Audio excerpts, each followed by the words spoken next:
Peace and blessings, family. This is your brother, asarimhotep, and welcome to the Mbongi. Today, we have very special guests with us. This will be their first time on the program, and we will start off with our sister, Crystal Gunn, and later, hopefully, if he comes through, our good brother, Dr. Ken Harris, and we are going to discuss the Hoppy Power in Unity Conference. And so that is going to be held at the end of this month in Chicago, Illinois, and it's going to be a dope event. I can't make it, but I'm definitely going to catch it online. So, and we'll get into all those details and how you can join if you can't join in the physical for this powerful conference. So all that and more when we return in just a moment.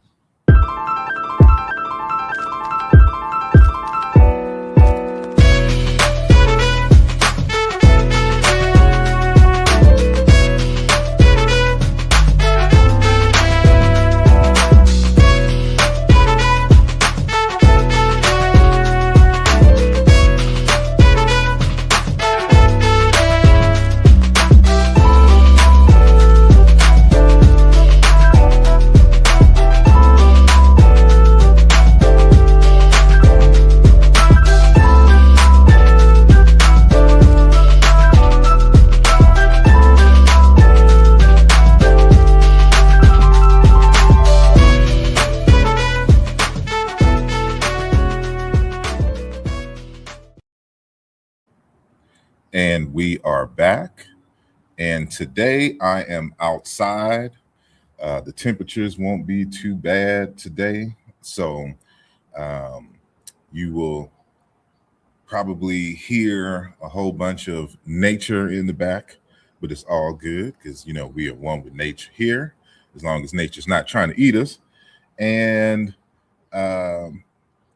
it's going to be a dope interview. And so, you know, the next few interviews are going to be focused on the Hoppy Power and Unity Conference. And so we're going to have a few of the important speakers that are going to be presenting during this 3-day conference.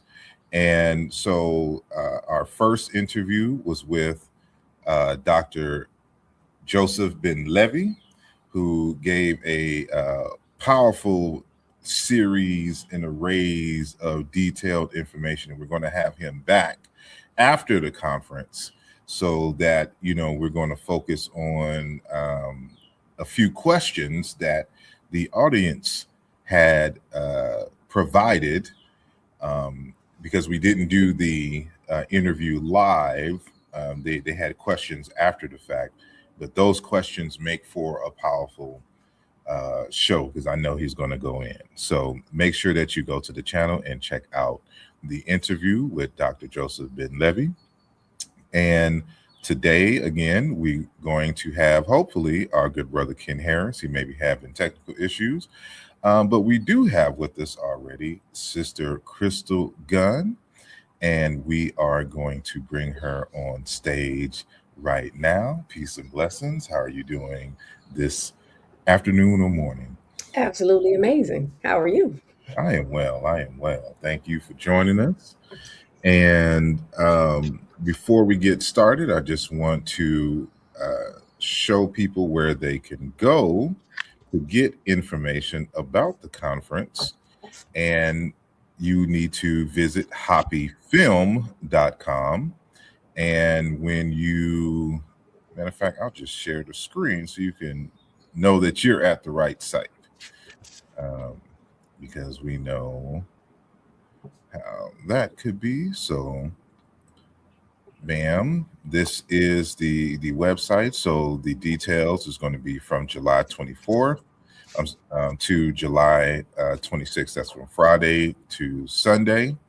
And the guests include Dr. Boyce Watkins, Dr. Julianne Malveaux, Dr. George C. Fraser, Dr. Milana Karenga, Queen Afua, our good brother out of Africa, Mapongo Madara III, Dr. Bayena Bello, Brother Nuri Muhammad, Dr. Rabari Cartman, Brother Robin Walker. We'll be interviewing him on next weekend. Our good brother Fudishi, Dr. Joseph Ben Levy, who I just mentioned earlier, our good brother Jabari Osazi, Dr. Susan Tata, our guest, Sister Crystal Gunn, and is going to be hosted by our other guest. Hopefully, he'll come in, Dr. Ken Harris. And so it is a jam-packed weekend, and there's hotel information when you go to the website. Make sure you purchase the Hoppy film, which your brother is in. I have a brief cameo. I just happened to be walking by, and I'm like, "What y'all doing?" And I got in the film. So that's how that went down. No, it was a little bit more involved in that. But so here, if you want to live, if you can't make it, but you want to check the live stream, there's the live stream link. If you're just going to purchase for just one of the days, you can do that as well. And if you want to purchase for all 3 days, there's a separate link for that, as well as if you are a vendor and you want to vend at the event, there's a link and more information about that, as well as the Hoppy and the Shy commemorative book. And so, again, this is the Power in Unity conference, and I would argue that this is part 2 to the Power in Unity conference that was held in Detroit, Michigan, way back in 2022, when we were initially supposed to go to Africa and have the conference in Aswan, but a series of events and hateration tried and derailed and just postponed some of it. So we had it in Detroit, Michigan. So with that said, all the announcements are done and we are back. So again, welcome, Sister Crystal. And since this is your first time being interviewed here, just tell us a little bit about yourself, and what do you do, and how did you come to do what you do? What got you interested in these things, and why is finance and economics and all of this important for people like you and I? Absolutely. So, yep, I am Crystal L. Gunn. I am a financial healer and legacy strategist, right? So, what does that really mean? One thing that I discovered is everybody has a personal financial relationship, wasn't defined by you, doesn't work in your favor, right? It was defined by what you inherited generationally, and I'm not talking about assets. What you saw growing up, what you were taught, what you weren't taught, what was modeled in your house, your community, your school, your church, what you were told, what you overheard when you shouldn't have been listening, what happened in your life, losses, traumas, music, TV, social media, all these things telling you how and defining your financial life and or relationship, and it doesn't work in your favor. And so what I have witnessed over these past 2 decades really is a people, us, operating in a way and not truly understanding what's running our financial story, right? And so that is what got me interested in every career I've had. I was able to see the same thing. And so what do? I help people heal. One, you got to find out what your issues and what's actually running your financial story. So part of my framework is I documented, if you will, these 12 financial wounds. And so they really are wounds that show up everywhere in your life, but I just documented how they show up in your money, right? And if you're a business owner, they also show up in your business. So a lot of times we don't understand why we operate the way that we operate with our money. If you have a worthy wound and you continue to be in bad relationships because your self-worth isn't where it should be, well, it shows up in your money story too. You're not going to save the way you should. You're not going to negotiate salaries. If when you're getting a new job, you're not going to ask for the raise. So it shows up in all of these places, and we have been conditioned to believe that we're just not good with money. It's not something that we can do. Well, we make a lot of it, but why can't we continue to elevate, close this wealth gap? And it's really and truly not our fault. We have so many layers of things um, that has just happened to us as a people as well, that's further impacting these wounds. So my biggest piece is to help people understand and identify their wounds, and then heal it, and then give them the system, so the numbers, so that they can actually get to where they want to be and have the life that they desire and they deserve. So it's the healing and the numbers.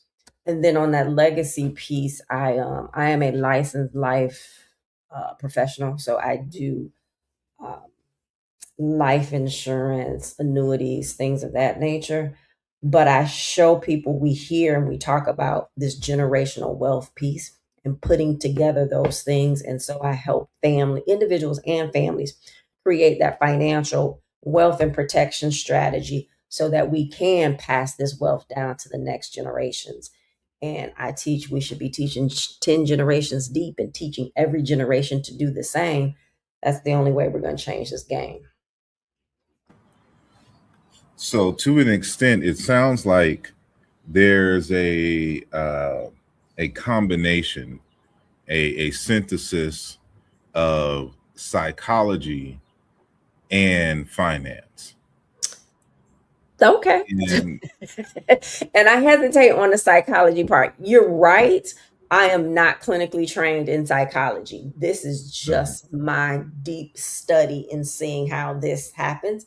I always tell my clients, I'll get you to therapy. Therapy doesn't get you to me, though, right? But they're gonna see a therapist. But yeah, basically that is what this is. Yes. well, I would argue, because I know there was uh, an almost heated exchange with someone I won't name, who couldn't um, see the connection between the two. Uh, and while I was listening, I got it, because I have this mantra. I didn't make it up, but it was told to me, and it stuck with me. Is that how you do anything Is how you is how do you that. do everything. Yes. If that is a truism, then what goes on in one area of your life is going to express itself in all the areas. So if you don't understand how this affects this, and how your perspective and the nature of your relationships uh Mm-hmm. affect ultimately your finances, then we can't move uh forward as a people, in at least in my perspective. That's how I see it. Which I is why we're still in the same place, right? But you also got an opportunity to see it lived in real time, because remember I Mhm. said it shows up in your personal finances, shows up in your business, also shows up in the way that you lead. Indeed. So it shows up in all of these areas. And when you think about it, we always talk about unity and we need to do more together as a people and all of those things, right? But if I have all of these personal issues, traumas that's running my money story, I see you and my money story is just no good. Automatically, even if it's not an intentional thought, I'm going to believe that yours isn't either.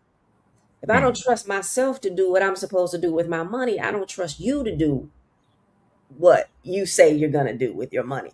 So all of these things don't, it impacts us on an individual level, but it also impacts us on that collective level as well. And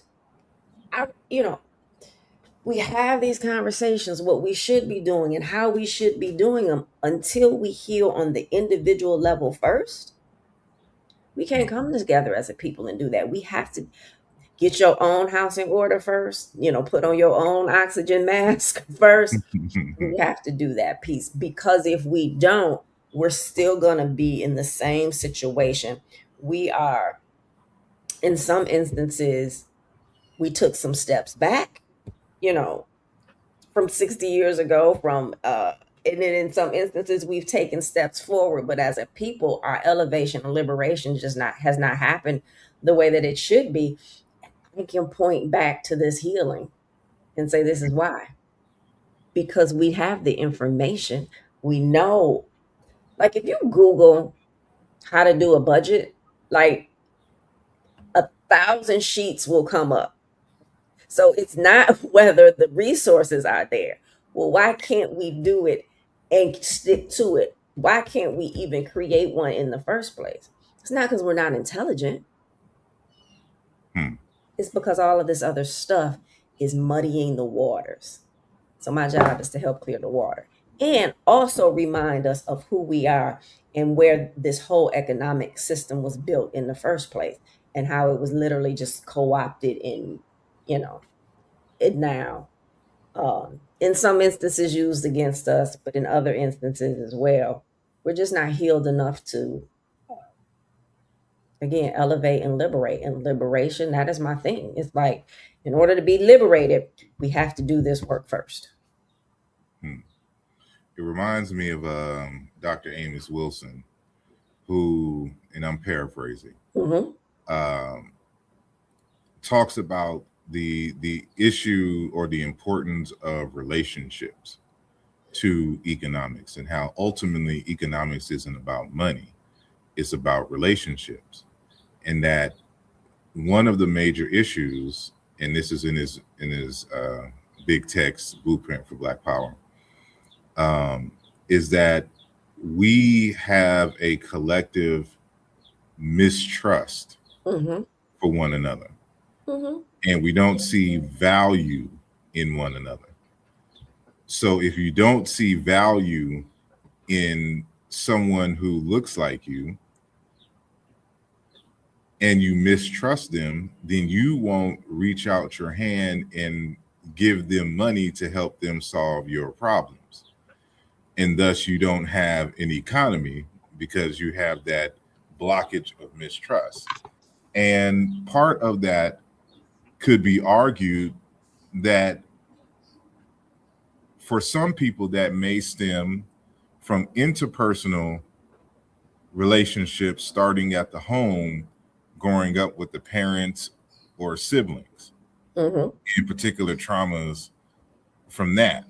And since you and I remind them of them, then that might have some relationship, because so and so, my mother or my father, didn't always come through for me when I needed them.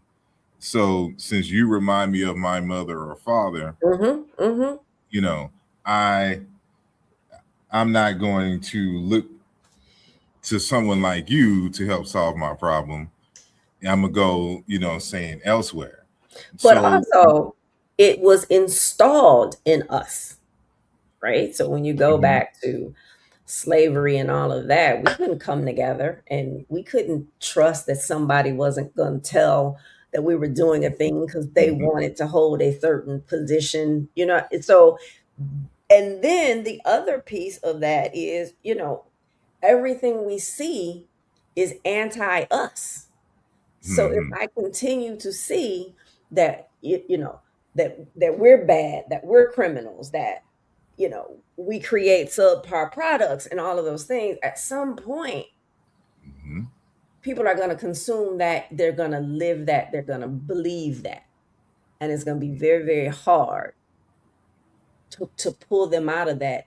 And what it also does is that same, like you said, now they don't trust people that look like them, but they still, at the heart of it, don't even trust themselves.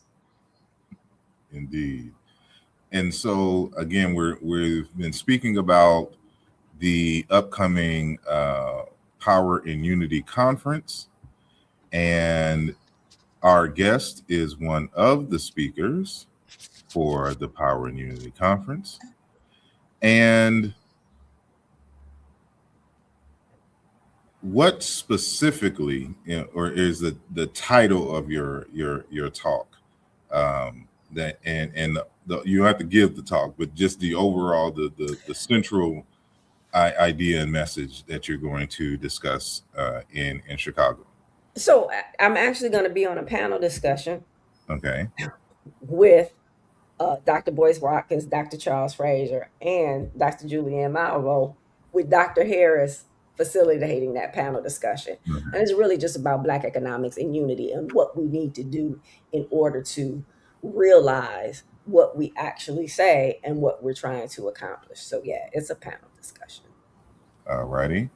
And you mentioned earlier about these 12 wounds. Yes. And I don't want you to go through all 12, but could you at least give us 2? And how can we heal those wounds? Well, let me rephrase the question. If you can give us 2 of those 12 wounds, how those wounds show up and manifest in our finances, and what can be done to address and heal those wounds so that we can have better outcomes in those areas of our finances. Okay. Something that we see a lot in our community is the assignee wound. So often you hear parents and grandparents saying that they can't get ahead, they can't save, they can't do a thing because they are contributing to a child or a grandchild financially. Because that grandchild or child has money challenges or priority challenges. Like I have seen, young adult, 20s, early 30s, children go to their parents time and time again for monetary support because they use their own money for something different. Okay. And you see them, they have on the gym shoes, the clothes, all of the things, but they didn't pay their gas and light bill. And now they have a shut off notice. And they go to their parents. And parents are not going to let you, they're not going to let you fall in that hole. The problem isn't you helping your child. The problem is it continues and you do it so willingly that it puts you at a deficit, right? There's no accountability there. You're going to continue to rescue your child. So their issues have become and have been assigned to you. So you continue to do the thing. Boundaries is one of the first ways to start to heal that. Awareness is always the first step in general. Awareness is in general. But for this one specifically, boundaries and being able to have those conversations and saying, okay, as a family, we need to talk about this. Yep, you may not live in this household, but we're still family. And as a family, we need to have these discussions in order to find out what needs to be done, what these parents cannot do, what is the responsibility of those those children. So conversation winds up being the second piece of that. And then actually sticking to and doing the things that you said you were going to do and or not do, and holding those boundaries. And sometimes you do have to let people bump their head. You do have to let someone say, well, hey, wait a minute. Maybe they do need to get their power shut off in order to understand that I can't be here to do this, and to be honest. So that person with that wound also has to say, hey, I can't do it. I don't have it, because it's then negatively impacting my life. The silence wound. You grew up in a household where you didn't talk about money. You didn't have money conversations. You saw things happening, but you don't know how they happened. You may believe that, yeah, parents had money. It was easy because they made everything happen, but you did not know the struggle or the sacrifices that were going on because you all never talked about money in the household. So now you're an adult. You still don't have money conversations with your mate, even with your friends. We should be having economic conversations with those that are closest to us. And you won't go get help, even though you know you need the help, because that silence wound chokes you and won't allow you to say, hey, I need some help. I need some education.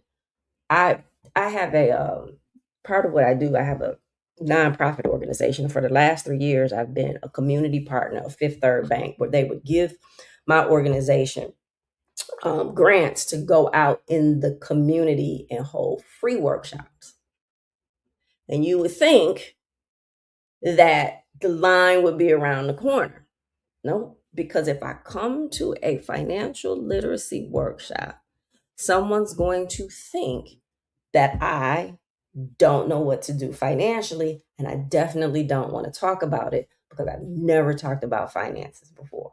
And so when you're not talking about it, you can never heal, you can never elevate, and again, you can never be financially liberated because you're holding it all in. Just 2 examples. I appreciate it greatly. And to your latter one, the first thing that I thought of was, because I'm a culture man. Mm-hmm. I'm always thinking of ways to create culture, to create habits and worldviews and perspectives and translate them into experience. Right. That. And so, like I just thought of, like, I don't know why we don't have as the basis of our culture, like one Sunday, it just be the last Sunday of every month, that the family gets together and talk about finances and help each other to build and grow, or teach the youngins about finances and economics. And we know it's going to be a struggle at the beginning, but you got to make it a habit. So, like, you got to kind of shame some folks.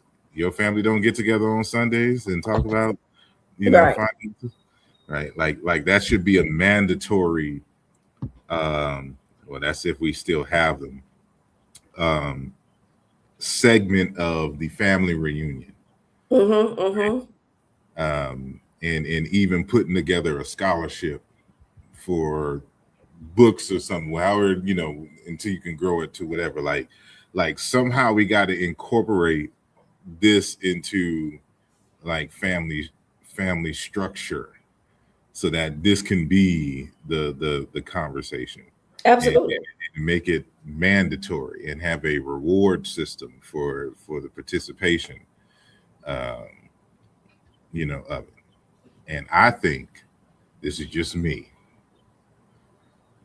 that you should spearhead that, and then write a manual that you can sell to folks, and then uh, so that we have a central framework for it and discuss all that, and then so I'm just throwing that out there. I mean, anyone can start it since it's going to be live, but I'm just saying for you, Yeah. I'm challenging you. It ain't got to be immediate. It could be a couple years from now, but ultimately, you know. So if I have to go to the extent of saying Spirit told me to tell you, I'll go that far. And just so because we need and don't make it a blueprint for Black Power book. That book was 900 pages. Make it a thin book, easy to understand and read. And we gotta distribute that information and make that part of the culture. Like, that's just a habit, and of course you gotta have food, people together. There's food involved, and things of this nature, and we discuss that, so it just becomes a normal thing, and then you build some other, or you strengthen some other things as a result of that. But what would you say to those who be like, but I can't save, not because, I got a Netflix account or I just needed this outfit because the Usher and Chris Brown concert is coming into town, but it's generally inflation and stagnation of wages. Yeah.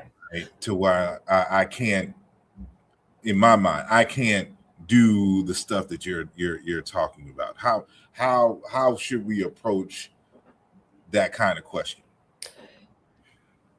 The first thing that I always ask when someone says that is, show me your written budget. Okay. I don't like and don't use the word budget when I teach or assist or coach, because the very definition of budget, tracking of income and expenses, keeps you in survival mode because it's not tracking for today, tomorrow, the future, and the next generations. But if I ask somebody where's their budget, 9.5 times out of 10, and I'm like, whether it's written or on, electronic, where you are tracking your money and your expenses, they don't have one. And I'm not beating them up for not having one, because where were they going to learn it if there was no conversations around money in the household, right? So every dollar you earn should have a job. Now, there are going to be some things that your money says you can't do. But if you don't know where your money is going versus what's coming in, you don't know what those things are. Right? So if you know you like to travel, you need to be putting money aside for travel. If you know you want to do the Chris Brown concerts and all of those, then you need to put money aside for entertainment, even hanging out on the weekend. You need to put money aside for shopping. But we also need to make sure that those bills are paid first, right? And so, but you can't do that if you have not listed what every bill you have, what do you spend money on? And now let's assign the money that we bring into the house a job to take care of those list of things. Most people haven't done that. And I don't care how much money you make, because this has nothing to do with your amount of revenue, right? So that's the first thing. And when you start to do that, you really start to pay attention to where you're leaking money. And so when you say, oh, I don't have enough money to do a thing, how do you know? And you might, but if you've not gone down these steps first, you will never know. And so that's always the first thing. But I want to go back to what you said. Spirit told you to tell me what to do. So one of the things, I have an institute called the Financial Wisdom Institute, and it's all about self-learning education for the culture, right? Because in so many of these areas, we're not talking to people that look like us. And even if we are, sometimes just the terminology and the speak and the way that things are being said and explained, it always looks like it's for somebody else other than us. So part of what I do in that institute is I have something called Tuesdays Tools of Liberation. And just about every Tuesday, I drop a new simple tool to help with your financial liberation. And they're beyond reasonably priced. Every one of them, they're all digital, will be typically less than $5, with the occasional ebook that might be more than that.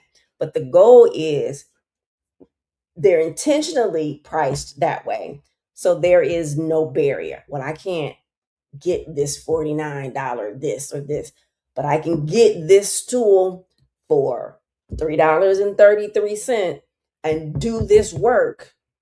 And if I continue to do that every single week, then I'm going to see the changes that I need to see, right? One of those tools was, and I did it over the holidays because people were coming together. And it was like, if you don't know where to start having this conversation, here's where you start to have this conversation. And everybody in the family is not going to come together. We talk about unity as a community. Some people ain't united in their own household, right? And then in their family. So it's where you just start to have that conversation to see who's interested. And then from there, you move to, okay, well, now let's get together on a Sunday. And like you said, it should be a mandatory thing at family reunions. but no one wants to talk about their finances with other people. Do you think it's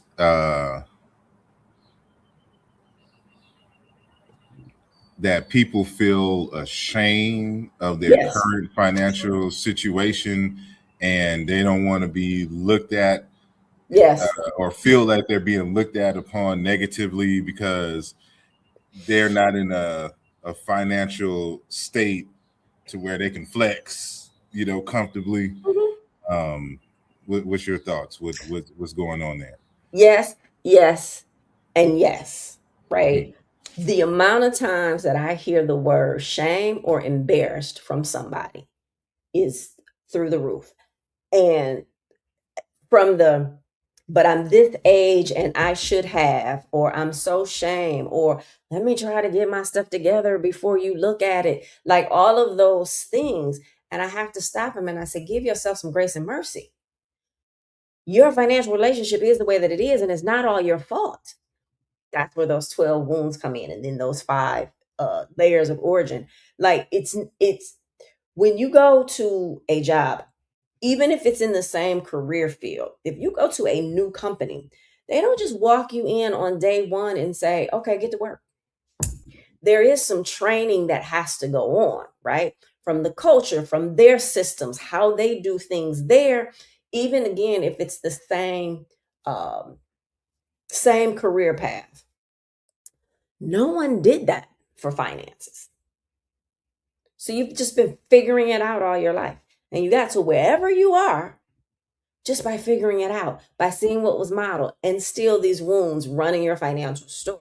So, and I really think that this is part of probably one of the only, if not one of the few areas where we do feel so much shame. Part of that too is because the world is out here telling you what you should have, where you should be, but that you're not good enough to get it. All of those things. So shame is that first thing. Um, and then the shame is there. So if you get past the shame and wanting to and are willing to talk about it, right? If we can get past that silence wound, our body remembers everything, right? So now I try to do something different, but my nervous system says, hold on, what are you doing? That's not how we operate. Because the nervous system looks as safe as what's familiar, not what's best for you. So when people say, well, I had this savings plan that I was working on, or this budget that I was doing, but I couldn't continue because your nervous system said, we don't operate that way. It pulls you right back into the old way of operating, even if it was uncomfortable and kept you from reaching your goals. So we also then have to trick that nervous system. So it's a step. Then here's the other piece. When you talked about they can't flex, that's the performer wound, right? People got to think that I look a certain kind of way, that I have all of this. But in reality, my finances are in shambles. But as long as I look like they're not, then I'm okay.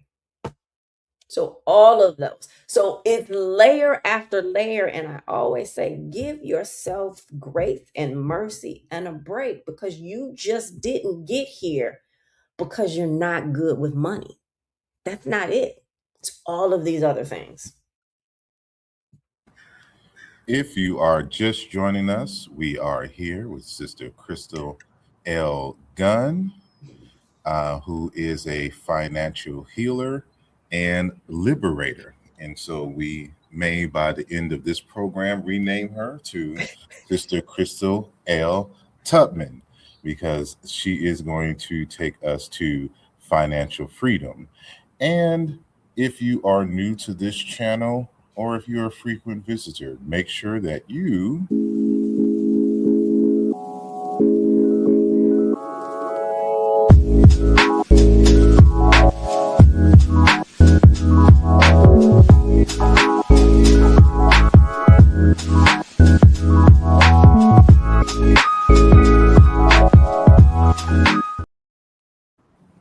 That is right. Make sure that you hit the like button and share with all your friends and colleagues.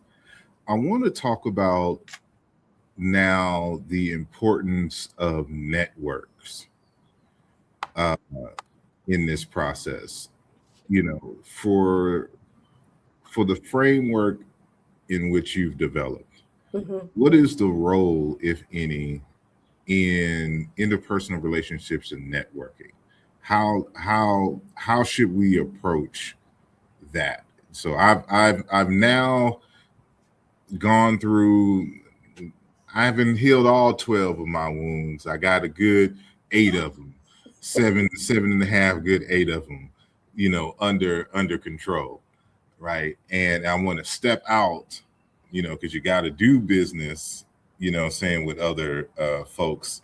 So how do I go about the networking process? What types of organizations should I be a part of and seek out? And what qualities should I be seeking out when I'm looking for these individuals and or organizations? I hope that wasn't too big.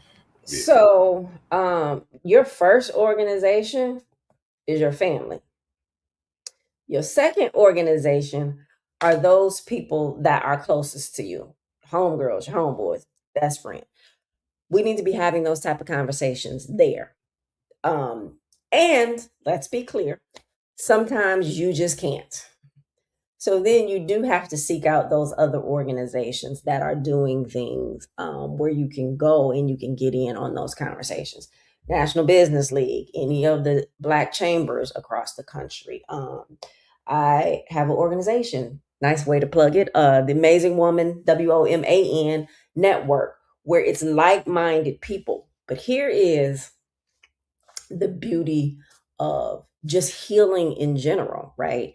There is much of it that is an isolated journey, right? Because you have to do your own things, your own inner work.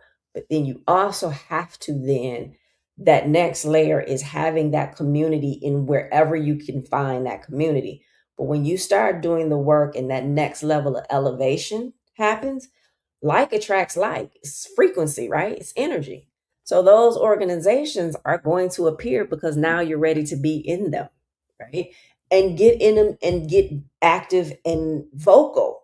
The more you talk about it, the more you know. Anytime there's a workshop being done, be it virtual or online, I'm sorry, or in person, you need to attend. The more you know, the more you know. We have a tendency to say, oh, well, I have good credit, so I didn't go to the credit workshop. Well, what's your credit like? And I guarantee you that you can learn something different, and we should continue the same way we put so much emphasis on going to get those higher education degrees. We should put those same emphasis on going to get this type of education as well. But you have to be around people that are speaking the language, because if someone, those people can help hold you accountable. I have a personal one-on-one client, and I had worked with her for a while. Someone who makes really good money, but had a whole lot of traumas running her money, whole lot of wounds.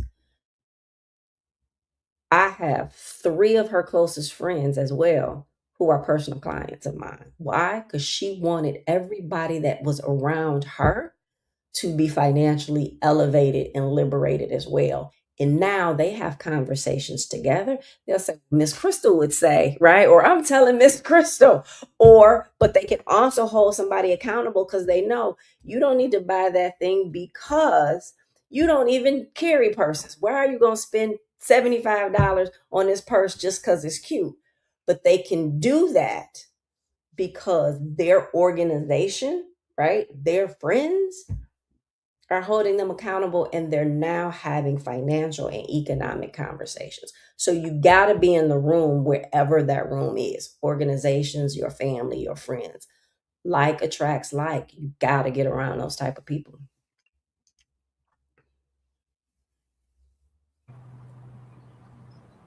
What about, and if you want to disclose or not, the role of fraternal and sororital organizations? So yes, I am a Delta. I am. Um,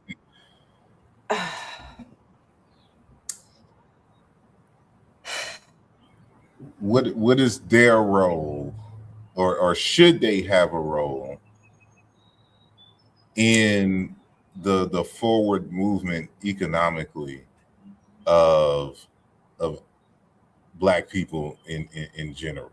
Yeah. Like, I did a long pause there because I was really trying to think that through. Yes, they should, right?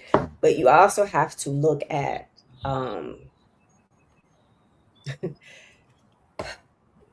each sorority in each fraternity has their own what topics, what things do they try to have impact on, right? But remember I said these 12 wounds are running your personal money story, they're running your business money story, they're running your leadership money story, right?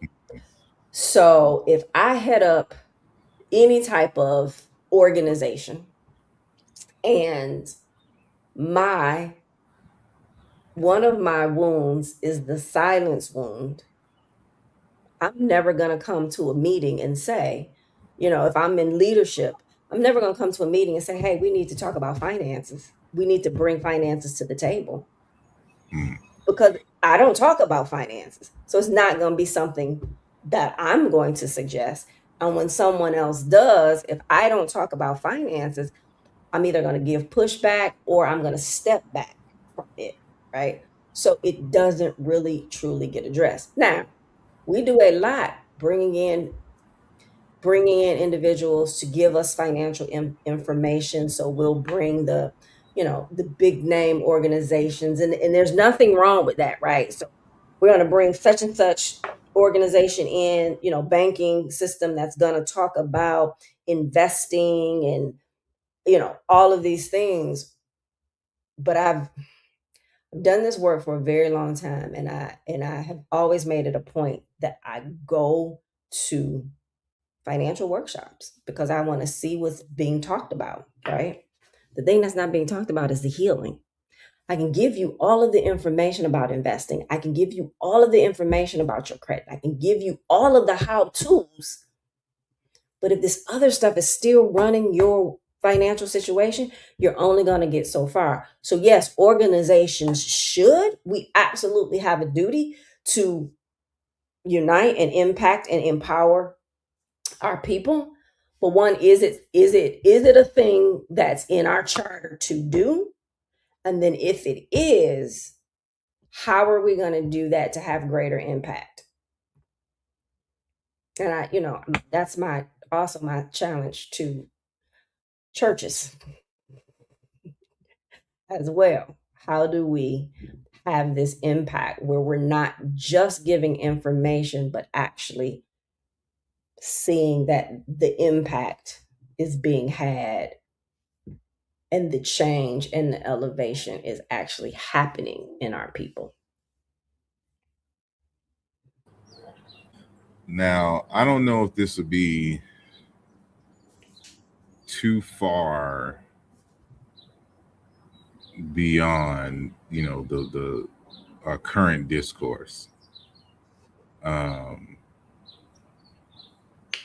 but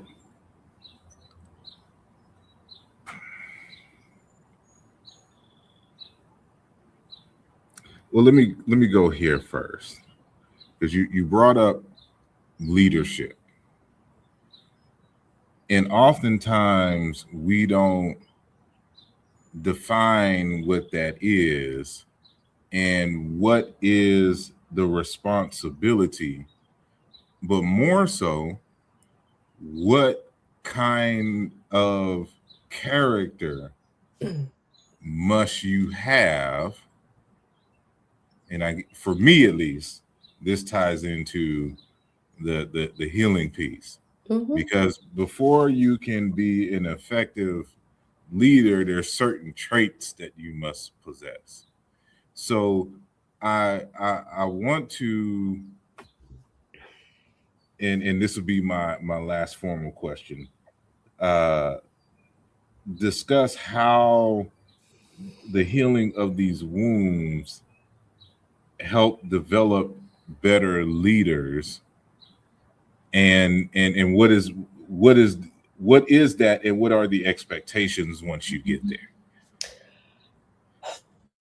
So when we talk about these financial wounds that I've identified, right?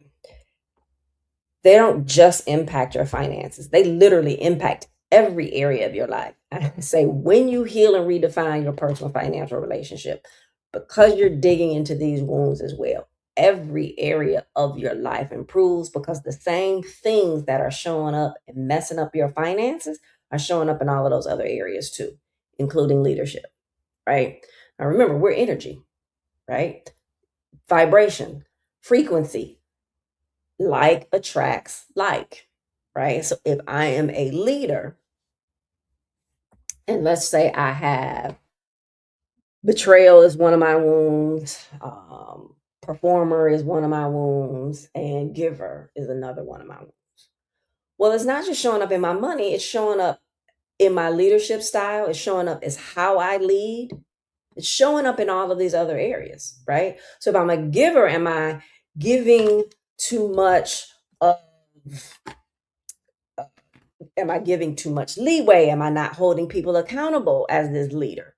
So when you start to heal those areas, you're really, again, everything is about liberation and elevation. So as you elevate as that individual, right, you then obviously are, your management team is going to be stronger. The people that are flocking to you and want to work as volunteers under you are going to be stronger. So I lead with finances, but you can take these 12 wounds and plug them into anything, and healing, however they're showing up in your thing, is going to make you a better leader. If you have a betrayal wound, you may always think, because you've been betrayed so much, you're going to think people are betraying you sometimes, even when they're not. If you have a plateau wound, you're not going to push hard enough to get to that next level. And all of these things have some underlying reason or reasons as why they're there. But it's a mirror. You got to hold yourself up. You got to hold that mirror up to yourself and says, what makes me better at whatever it is I'm trying to do? You can take finances out of it. How do I become the best at that? Well, you got to be honest with yourself. And a lot of times we're not, right?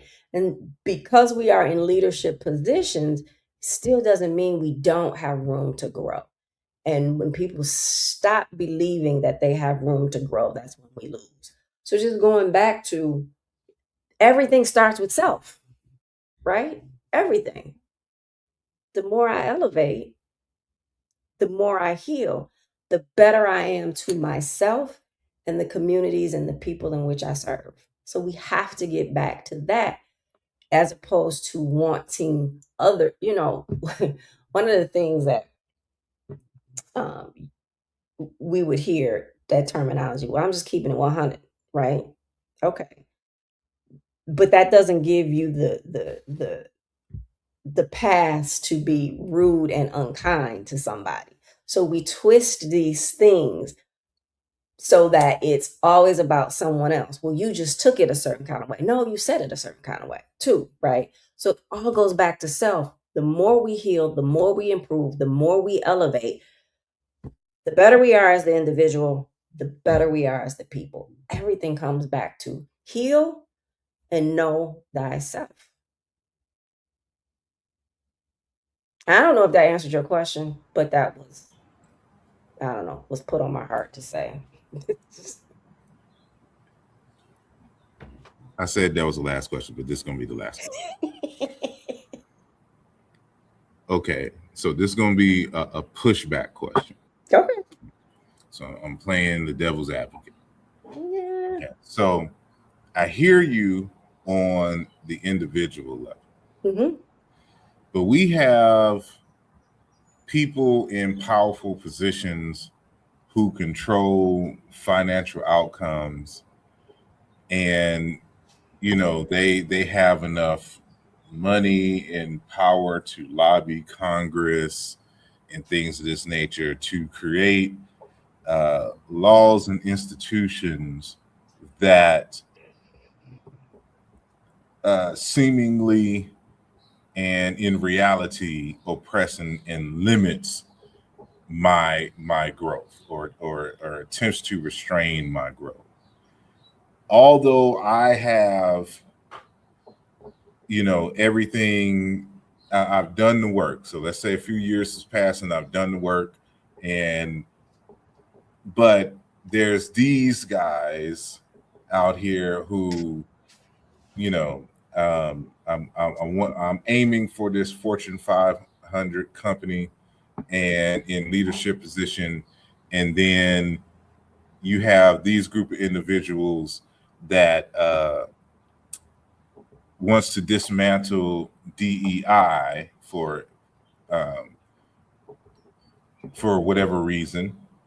And so now that I'm coming there as a black man or a black woman, they're automatically have their perspectives about me and won't give me a chance. And now that they don't have to consider me now because these folks have done stuff like this. So how do how do we, on the one hand, know the work that we have to do for ourselves, but on the other hand, address these outside political and social forces Mhm.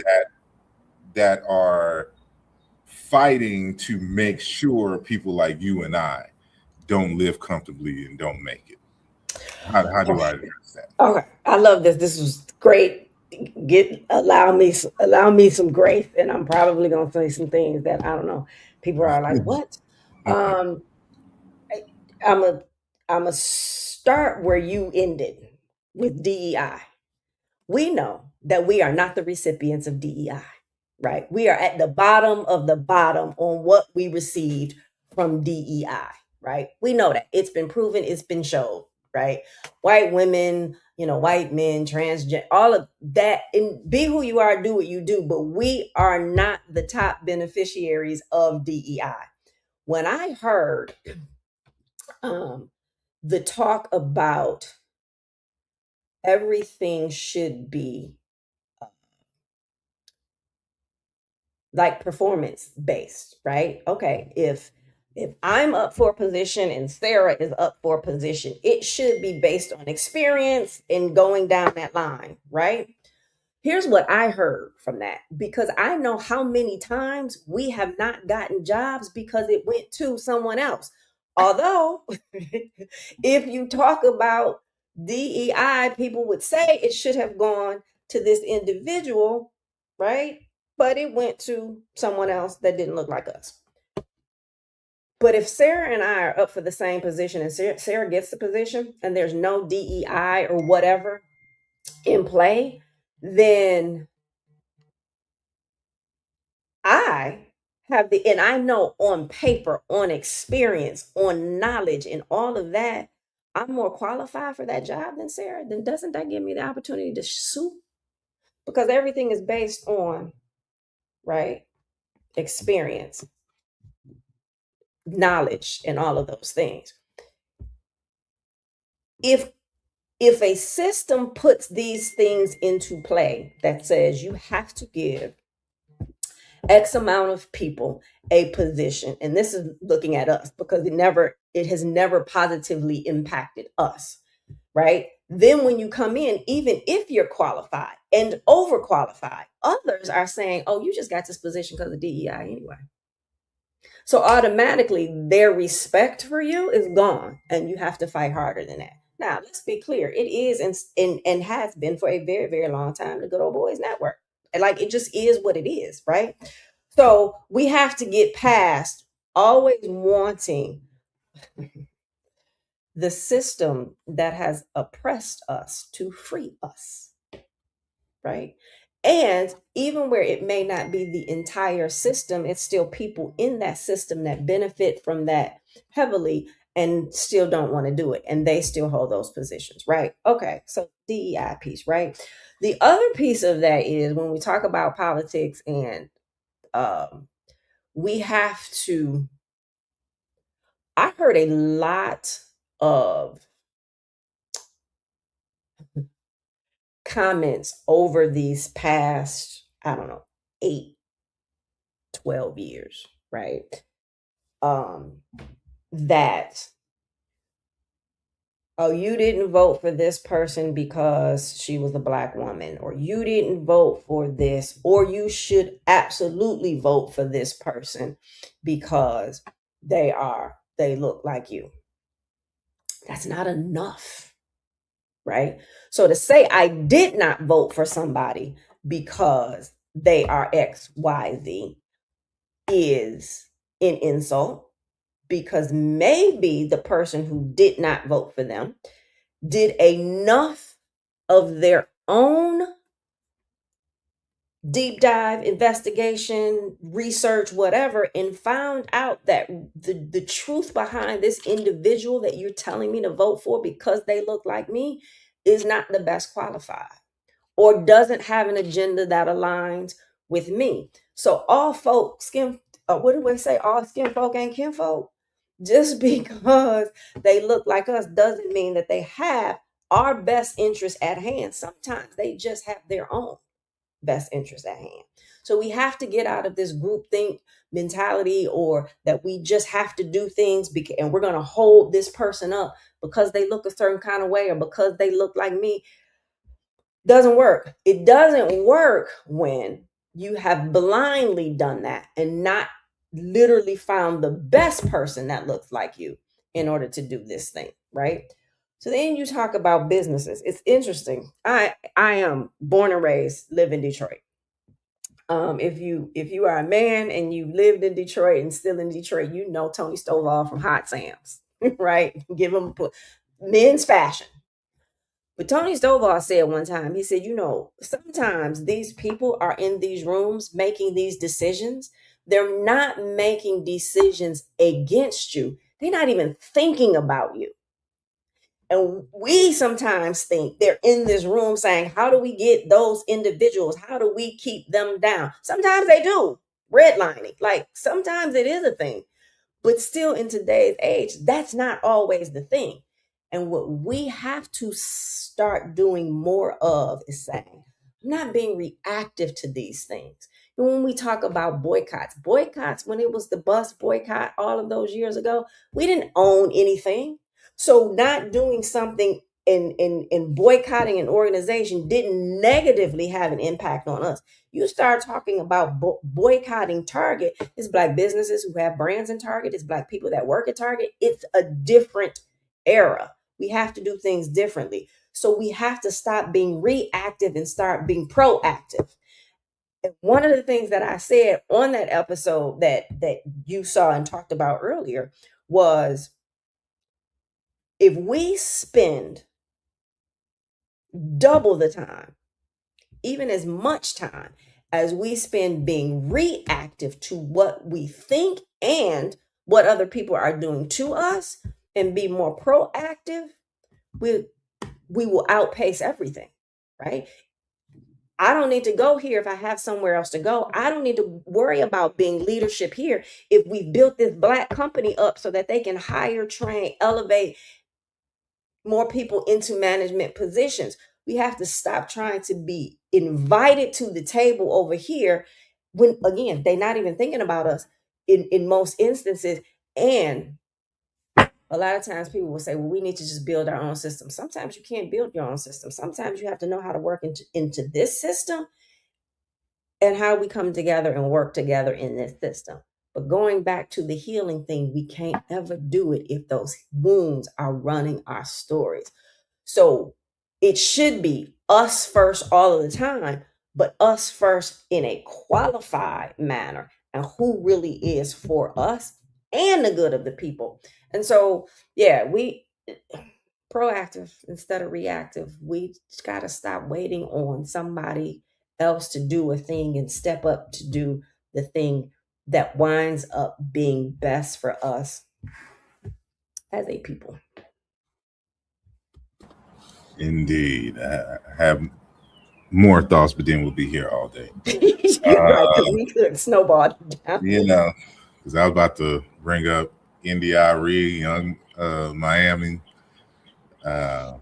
Something you said kind of, relates to the underlying spirit of that, but I won't go there. Yes. But I Yes. just want to thank you greatly for coming to the Mbongi and having a conversation with us.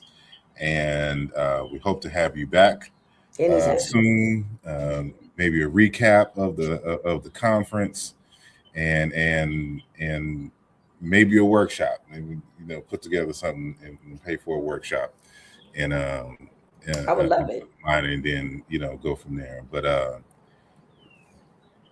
if you are just joining us, we are here with Sister Crystal L. Gunn, and the L stands for liberation, and that's financial liberation and liberation in general, because they go hand in hand. And she is a financial healer, and she is involved in many different things, and she can be found at crystalgunn.me.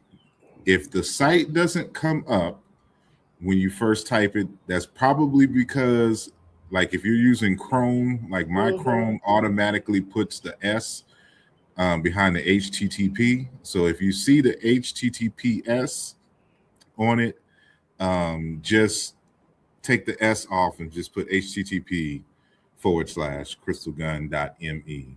And then her link tree will come up and you will see all of her websites and activities and things. So you'll be able to get to know more about what she's doing and how you can be involved. And again, she will be on a panel, but she will be speaking nonetheless at the Power in Unity conference in Chicago, starting on Friday, July the 24th, and ending on Sunday, July the 26th of 2026. And then a few days later, y'all can travel to Philly and celebrate my birthday with me. I ain't gonna be doing nothing. I'll just be hanging out somewhere. But and it's interesting, this parking lot here. Every time I sit here, there's always somebody with their young kids and teenagers teaching them how to drive. So I'm seeing this little boy behind the van like this, just circulating. I'm sorry. So if you see me look at it, that's what it is. But anyway, it's going down again, July the 24th through the 26th. And you can visit the hoppyfilm.com website for more. And if you want to know more about our guest, Sister Crystal L. Gunn, here is the website. And are there any last thoughts that you have that you would want to share before we go? Absolutely. We talked so much about the financial wounds. If you want to find your top 3 financial wounds, I created an assessment to do that. If you go to that link and look for financial revelation assessment, you can then, like, there's a short form you have to fill out, just name and email address, and it'll take you to, I have to add it. It's not on there. I didn't know you were going to be that quick. Oh my God. By the time Nonetheless, if yeah. you see this is the website, and so Yeah, that Tuesday you'll have Liberation it up. Tools, that's going to take you to the link. But look for, when I update it and put it up here, it will have the financial revelation assessment. It's not up here on this one. You will see it and be able to take that assessment, and it will give you your top 3 wounds, what they look like and how they show up. But it'll also, if you are a business owner, it will show you how those wounds show up in your business as well. Indeed. Yes. Well, again, we are eternally grateful for your time and your presence, and as well as the Hoppy team. And we'll probably get our good brother and sister back on the program to further discuss the conference and And also there, his brother,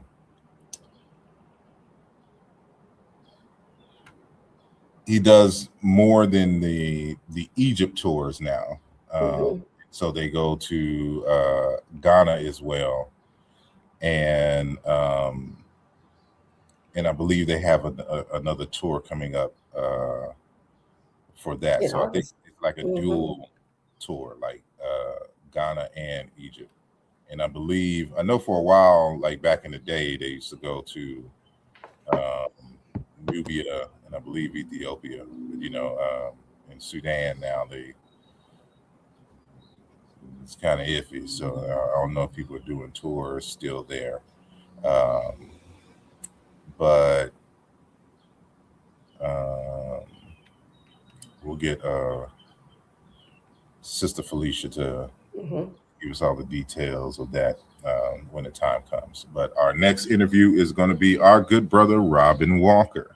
Now, he's been on the program before, but, we'll talk about what he's going to specifically talk about in at the conference. And I believe he's actually coming to the conference physically, so he won't be doing.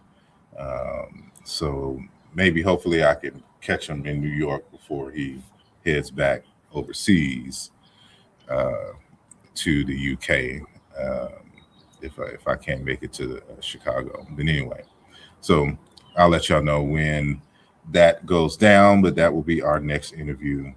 And we thank you for coming. Make sure that you like and share the video and leave a comment or a question. And if it's a question, if she doesn't see it, we'll make sure that we send the question to our good sister Crystal here.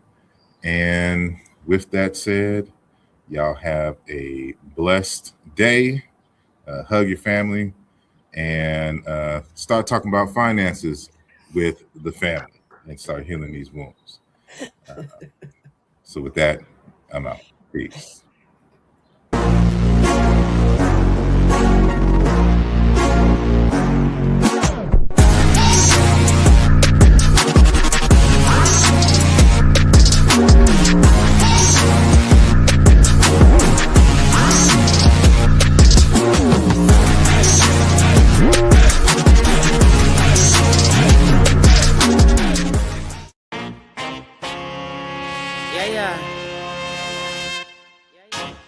Tokyo wanna dose that. What's up? Feeling like I dropped the draw for and caught Uno. Came to kick the door where the game man judo. Pin game low, that's why they give me kudos. Inspired by the 3-0. 595, check it for pack life. Hit the turnpike, slide to a baseline. Gotta sound like I just hit the 8-5. Oh, I'm so ready, by enemies necessary. We gon' be legendary, hold up. About to grow the payrolls. If you see the vision and you're with it, you should say so. Cause we about building, elevating the millions. This program was created with the love and support of all of our Patreon members and subscribers. If you are not a member yet and would like to see more content like this, consider becoming a member today. The link is in the description of this video. Your support is greatly appreciated.